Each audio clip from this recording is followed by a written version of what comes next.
Kota baru gunungnya Bamega, Bamega, Bamanaku di Salangkara, Bamanaku di Salangkara. Batamu lawanlah Adinda, Adinda iman bidadara, Samalaya iman bidadara, Samalaya.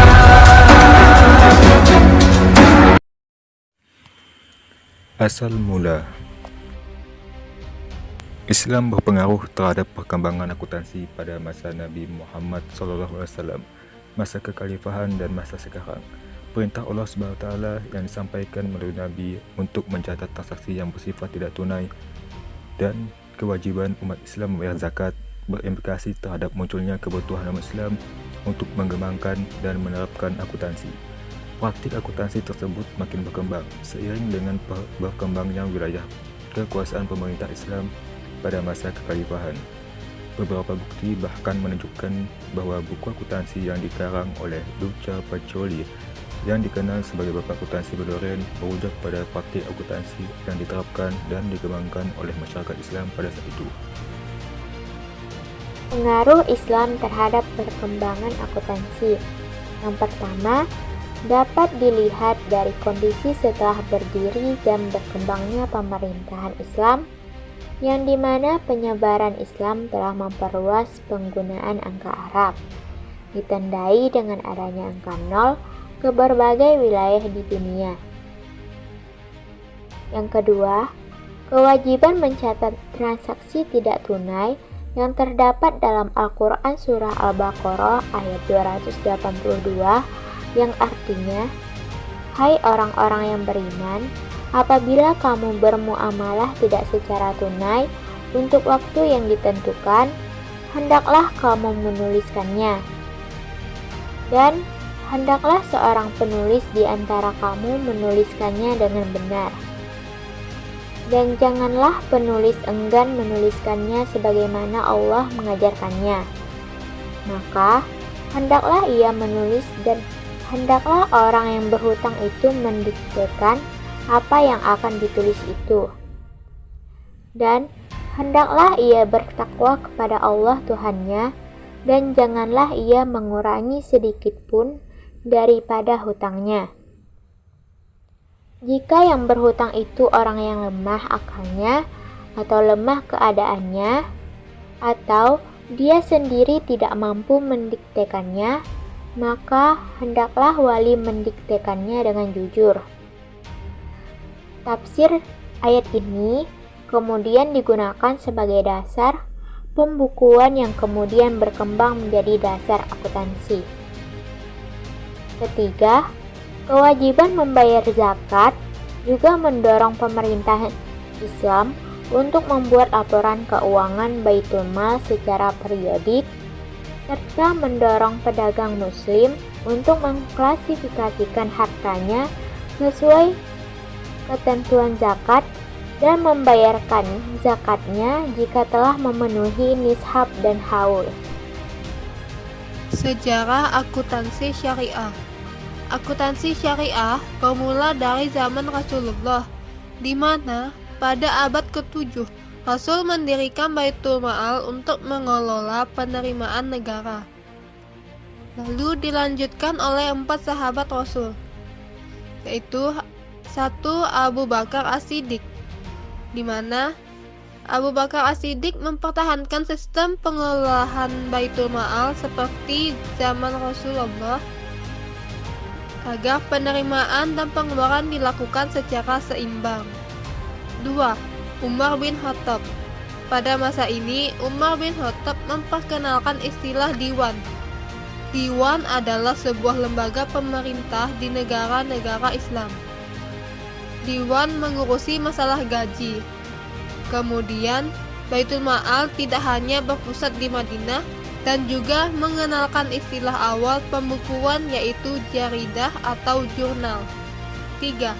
Ali bin Abi Thalib, di mana sistem administrasi telah berjalan dengan baik pada tingkat pusat maupun lokal. 4.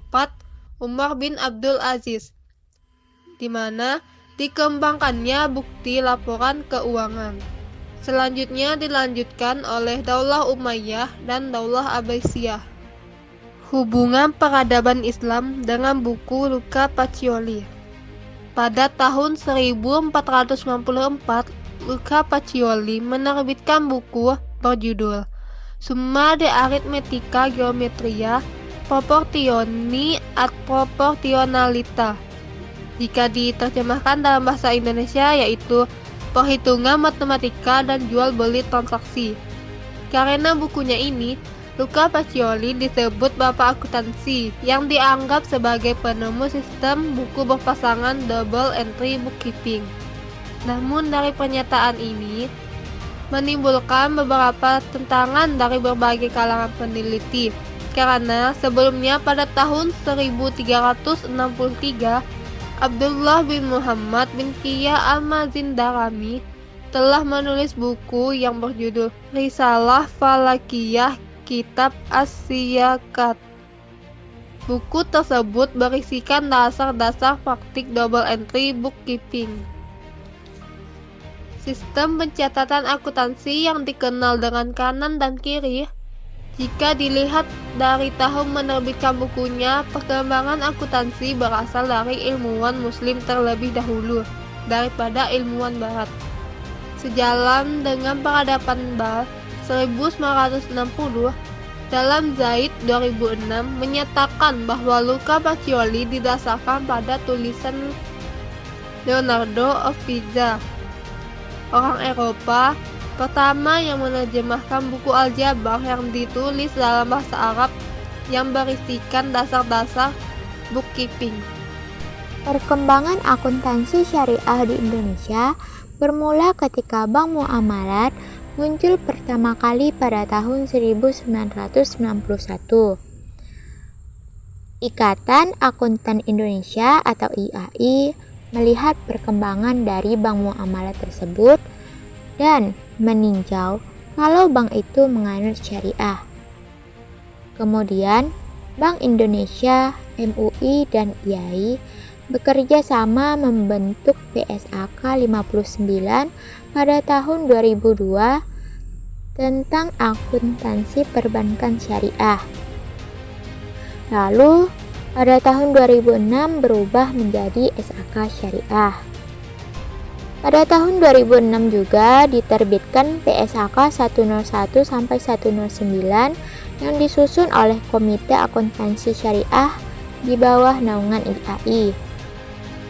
Nah, pada tahun 2009 PSAK 59 dicabut dan tidak lagi menjadi pedoman.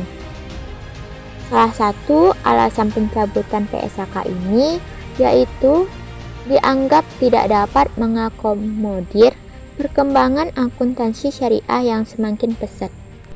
Dasar hukum dalam akuntansi syariah yaitu bersumber dari Al-Quran, Sunnah Nabawiyah, ijma atau kesepakatan para ulama, kias atau persamaan suatu peristiwa tertentu, dan uruf atau adat kebiasaan yang tidak bertentangan dengan syariah Islam. Menurut Adnan, tujuan akuntansi dapat dibuat dalam dua tingkatan. Yang pertama adalah tingkat ideal, dan yang kedua adalah tingkatan praktis. Pada tingkatan ideal, maka semestinya yang menjadi tujuan ideal laporan keuangan adalah pertanggungjawaban muamalah kepada sang pemilik yang hakiki, itu Allah SWT, di mana hal tersebut ditransformasikan dalam bentuk pengamalan apa yang menjadi sunnah dan syariahnya.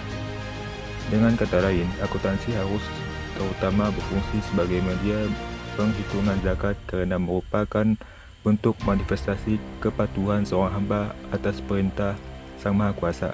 Sedangkan pada tataran pragmatis barulah diarahkan kepada upaya untuk menyediakan informasi kepada stakeholder dalam mengambil keputusan-keputusan ekonomi. Menurut Syahtah, seperti yang dikutip oleh Kusmawati, selain memiliki tujuan utamanya yaitu media penghitung zakat, tujuan akuntansi syariah dapat didampingi oleh tujuan-tujuan praktis yang tentu saja tidak bertentangan dengan syariah. Di antaranya memelihara harta, membantu dalam mengambil keputusan, menentukan dan menghitung hak-hak mitra berserikat, menentukan imbalan, balasan atau saksi.